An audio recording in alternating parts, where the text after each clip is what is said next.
Hello to episode 9. And even though I have been rambling on all 8 of these episodes to whoever is listening, um, I, this one is probably going to be the most random one, but I hope it is still helpful because I am going to be talking about behaviors and just like, I just really feel like how parents parent children when focusing on when like they're dysregulated is so important to rate like on when trying to raise inclusive kids.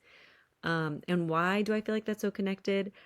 I think part of it is that kids with disabilities sometimes come with dysregulated behaviors. We don't have um, they might not have successful ways to communicate, to like express how they're feeling other than showing their behaviors. um and they might be uncomfortable, they might not be feeling well, and like we as the educators or parents don't always know how to best support them, which can be really frustrating, which can lead to a lot of dysregulated behaviors with children and adults. And so I feel like as adults, teachers, as parents, as just like adults in our community, being able to support a child or really a person through a dysregulated behavior is like a skill that I just feel like is so important when, like, I don't know, connecting with your community, when forming relationships with people, with like building those trusted relationships. So even though last week I had a whole outline of how I talked about religion with inclusion, um, I'm really just going to talk about behaviors because, and I just as a teacher, as a former teacher, it has been really hard for me not to turn off my constant observation mode. I do it with my parents. I do it with my in-laws. I do it with my partner. I do it with random people at the park. I mean, anytime someone is talking to a child, I observe, and it's not like in a good or bad way. I don't leave being like, wow, what a crappy parent. Like, I, oh man, I didn't realize where I was sitting.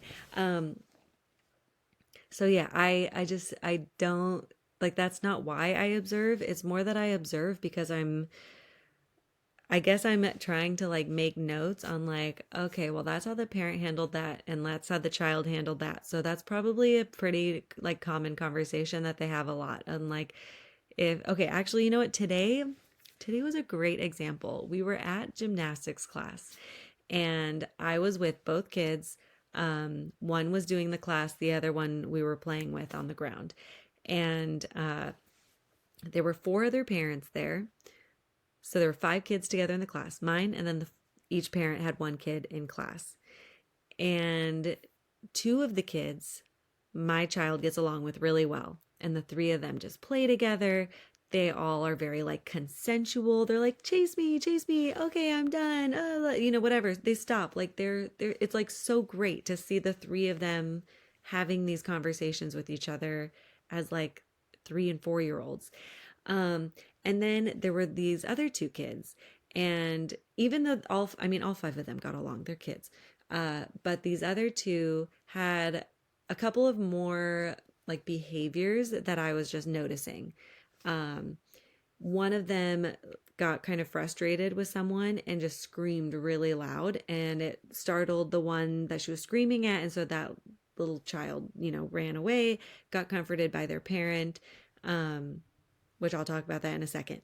But that was one of the behaviors. And the parent like did not even notice the screaming happened. What she noticed was that another kid was crying, and she was like, oh, that's weird. Like, did you get startled by the scream or something?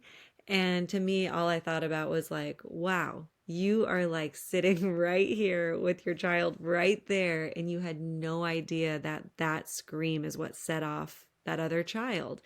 Um, and this child also was the other 2 children had a relationship with their parent that felt a little bit more, I don't actually know how to explain their relationship with their parents. I mean, obviously everyone seemed very loved. Like I am never observing it like that. It's more that these two parents, I don't feel like know exactly how to like empathize with the big behaviors that kids have. And I mean, it just shows that like these children kind of would get like just very dysregulated really fast. Um, and then if their parent was just like, just stop or whatever, they just like kind of stopped. And like that kind of unhealthy, in my opinion, it's unhealthy of this like huge spike and then coming down, which like again feels kind of funny to say because of course all kids have spikes, of course all these kids are having like, everyone's getting dysregulated, but it's different, and I really can't tell why. Maybe this is why podcasts have co-hosts, because then you're like getting feedback and I'm just like talking into the abyss. um so okay, so the little girl screamed, mom like did not even notice until someone else was upset by it, which I just thought was like a whole interesting interaction. Because I mean I was with a second child and I was still able to hear if my child, you know, was doing anything that we usually find like a healthier way to like, she was starting to get a little antsy at one point, and she like, she started to get, or her other friends got up to run, and she kind of got up and then she stopped because she like knew we were supposed to be listening to the teacher, and then like kind of looked at me and I was like, yeah, you should probably sit back down. And then she did. And so it's like little moments like that she like has that inner voice that's like, oh ooh, wait, like I really want to run around, but I think the teacher just told me that we should sit because we're going to do a new like fun activity. um I hope that makes sense. I hope I'm comparing things that make sense. I'm really just rambling here. I realize it does. I'm not going to, whatever. I'm out of town this weekend. And so I all of a sudden frantically thought I need to film something so I can stay on my schedule. I really love my schedule. Okay. So so that was one kid. The other mom had two kids there, and one of them joyfully went onto the floor, and then the other one did not want to separate from his parent. And the one that went onto the floor, like chill. I mean, again, I have nothing against these children having dysregulated behaviors at all. Um, he he did, oh gosh, I don't even know how to explain this in a way. I guess instead of me talking about that child, I want to talk about how the mom handled the other child, because that child had a lot of anxiety joining, and she was just trying to get him to join. He didn't want to join, and then he got iPad and snacks and puzzles, sitting next to his mom. And then I think anytime she would bring it up, he would leave the gym, which is not safe. You like just leave and there's a parking lot. So, she would get up, and you could see that she was annoyed. I mean, who wouldn't be annoyed? You're like paying for a class and your child's not doing it. I've been there, man. Uh, but again, how she talked to the child was just something that I noticed. It just like, it wasn't very respectful. It wasn't, and actually this makes me think about when people go online and they're like, my child like just will not sit at the table and eat their food. Like, can someone just tell me how to get them to sit at the table and eat their food? And to me, I think, okay, well, like, did you ask them? Like, did you talk to the kid about it instead of just telling them you have to sit down and eat your food? Like, that's what you're choosing to do. Do they really have to sit down and eat their food? This one parent that I absolutely love, they have the rule that you do have to sit down while you're eating. You can get up and walk around, but you cannot bring your food with you. Um, Me, I don't have that rule. We're very like, yeah, sure, you want to eat over there. You just can't eat on the couch because we don't want food in the couch. But our floor gets vacuumed every night, so we don't care. Um, but my friend does care because she has animals, and she's like, oh yeah, if they bring a plate down to like a chair, even the dog's gonna get it, and then they don't have their food. And I was like, oh, that is a great, that's like a great reason. Like, there needs to be reasons for these rules, and like a conversation with the kids about it. So when people are like, they won't sit and eat, and it's like, okay, well, Like, why? Why does that matter? Like, do you not want it to be dirty? Like, can they take a bite and then go walk around and play something? I mean, when kids are 2 and 3 and 4, it's like their attention span's not that long to sit and eat food. It's just not like an adult. They haven't been working all day. They've been playing and they just want to keep playing. Uh, so yeah, so talking to kids, I think is so important to give them like the benefit of the doubt. And then if they don't know, and maybe you do know, you should say it in a way that's helpful and help them get there and understand that feeling that they're having. Another example I want to talk about a lot is that when like a transition of like okay, so like a friend comes over and then that friend has to leave, and the host of that friend is really mad that they have to leave, and they're like, well, if you leave, I'm never going to play with you again, I hate you, say something horrible to their friend who's leaving. If the parent or the adult in this situation is like, don't say that, they won't want to come over, that is not handling what is actually happening with the child. What's happening with the child is that they are feeling sad that their friend is leaving. They are feeling, upset that all of their fun things that they've been doing is now coming to an end. Um, and that is something that is a very, very normal feeling. We all have those feelings. Telling them not to say it because their friend won't come over is not helping them get through those feelings. So, what we need to do, oh my gosh, how did I not start this whole podcast with this? I randomly thought of this last week or something on Instagram. I'm going to do a whole post about it.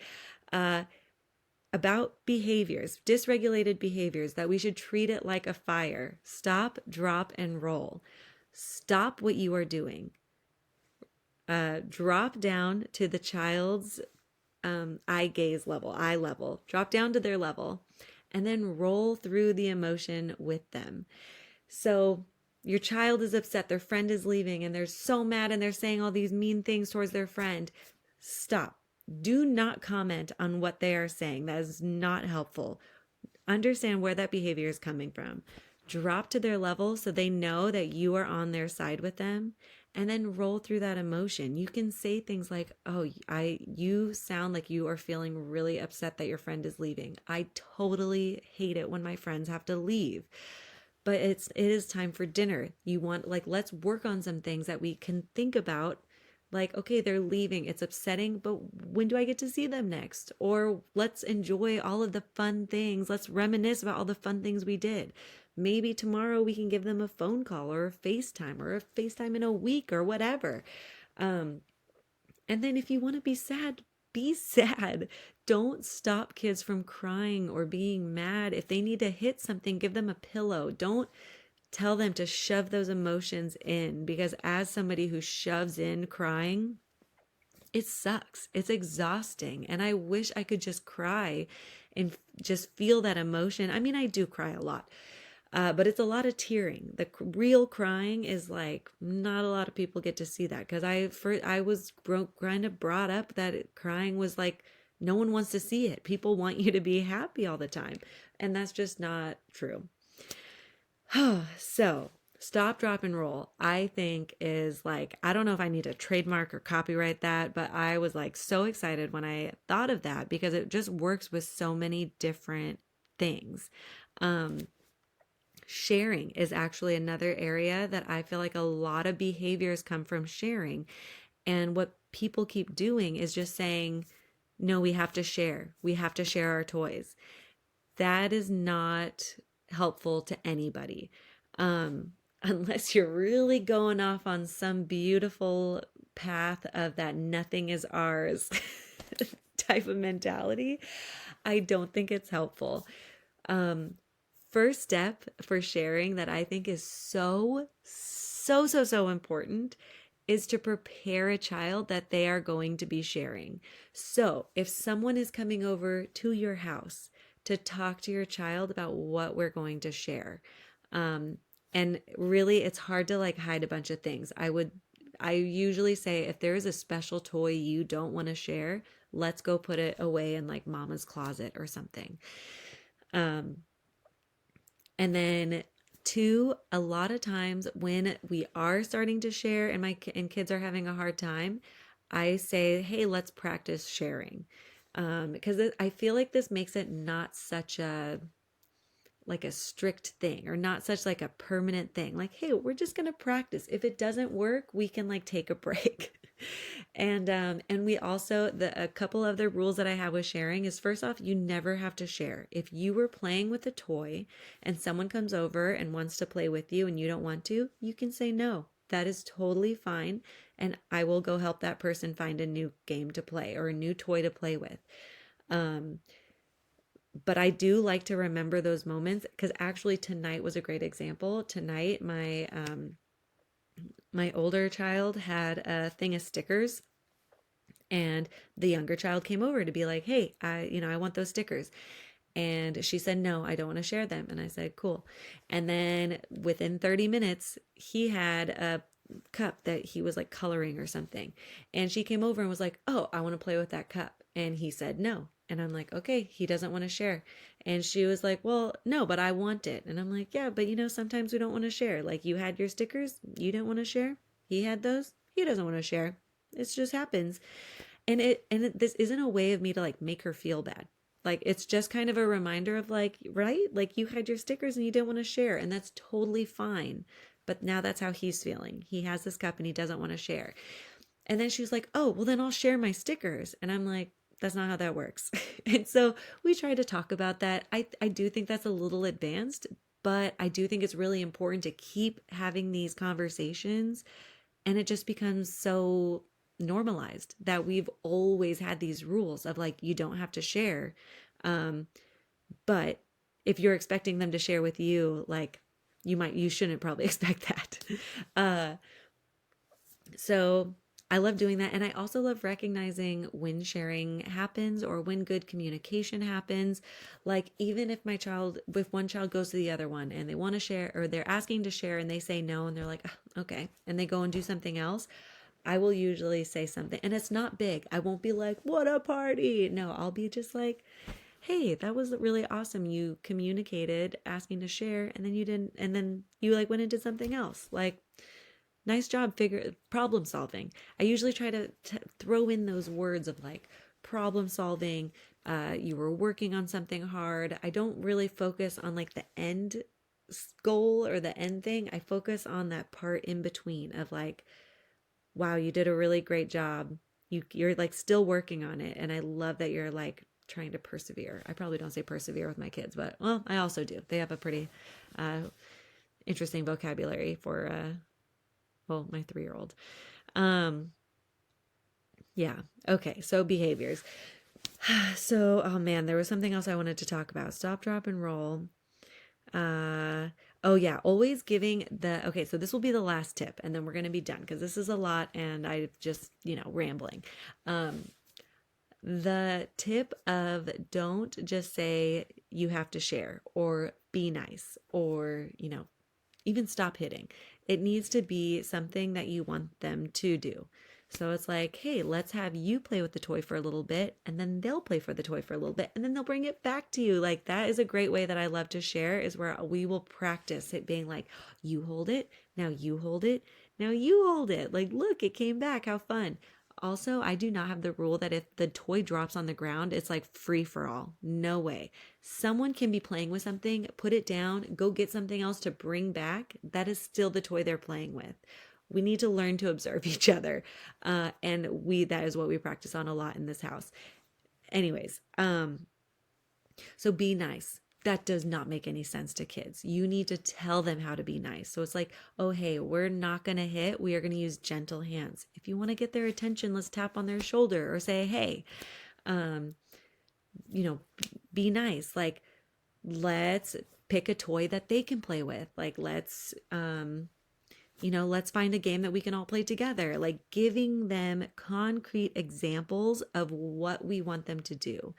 And I just feel like a lot of these practices are things that have helped my children play with other kids that might not be communicating the same way, might have different sort of support needs. I mean, obviously, I am in the disabled community not as me having a disability or my children having a disability, but as an advocate or ally. I have friends with disabilities. We have friends who have kids with disabilities.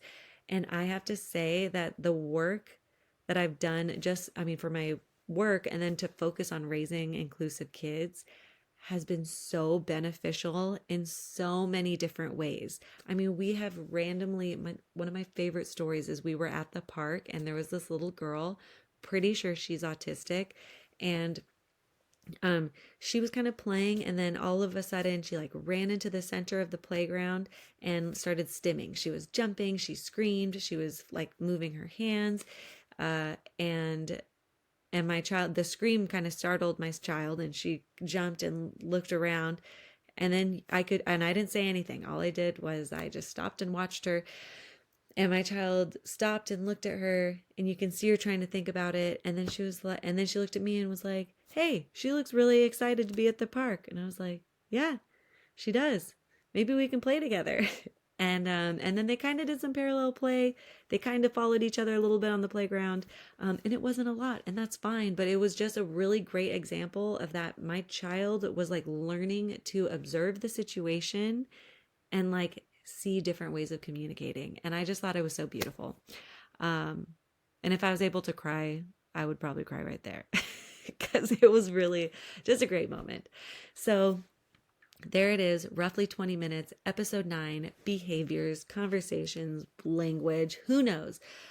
I only have one more episode that I promised for season 1. So I would love to hear people give me some sort of way to do a sign off for this season. That would be lovely. And I don't know how I'm going to do it. So literally anything. Have a great day. Inclusion starts with you, and I just want to help. Bye.